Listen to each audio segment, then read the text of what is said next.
সায়নকে নিতে আগ্রহী জামশেদপুর এফসি। বিগত বেশ কিছু ফুটবল মরশুম ধরেই ছন্দে নেই জামশেদপুর এফসি।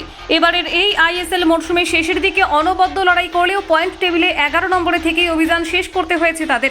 ইন্ডিয়ান সুপার লিগের শুরুতে বিদেশি কোচ স্কট কুপারকে সরিয়ে ভারতীয় কোচ খালিদ জামিলকে দেওয়া হয়েছিল দলের দায়িত্ব।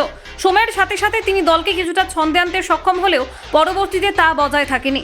একের পর এক হেভিওয়েট দলের কাছে পরাজিত হয়ে অনেকটাই পিছিয়ে পড়তে হয় একবারের শিল্ড জয়ীদের। তার ফলে প্রথম ছয়ে সুযোগ করে নেওয়া সম্ভব হয়নি তাদের পক্ষে। তবে নতুন মরশুম থেকেই ঘুরে দাঁড়াতে মরিয়া জামশেদপুর এফসি।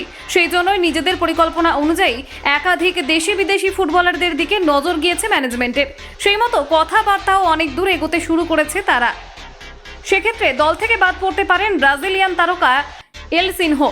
এবারের এই ফুটবল মরশুমে অনবদ্য পারফরমেন্স থেকেছে তার। একাধিক ক্ষেত্রে গোল কন্ট্রিবিউশনে থেকেছে এই ফুটবলারের। যতদূর খবর তাকে দলে পেতে চাইছে ওয়েন কোয়েলের চেন্নাইন এফসি, যদিও এখনও চূড়ান্ত হয়নি বিষয়টি। তবে এবার উঠে আসলো এক নয়া তথ্য। শোনা যাচ্ছে ইমামি ইস্ট বেঙ্গলের অন্যতম তরুণ ফুটবলার সায়ন ব্যানার্জিকে নিজেদের দলে টানতে চাইছে জামশেদপুর এফসি। শুনতে অবাক লাগলেও এটাই সত্যি। এই ফুটবল সিজনে সায়নের পারফরমেন্স যথেষ্ট নজর কেড়েছে সকলের। জুনিয়র দলের পাশাপাশি সিনিয়র দলেও যথেষ্ট দাপিয়ে খেলছেন এই ফুটবলার। তাই সায়নের দিকেই যে একাধিক দলের নজর থাকবে সেটাই স্বাভাবিক। কিন্তু হিসেব অনুযায়ী আগামী 2026 সাল পর্যন্ত তার সঙ্গে চুক্তি রয়েছে মশাল ব্রিগেডের।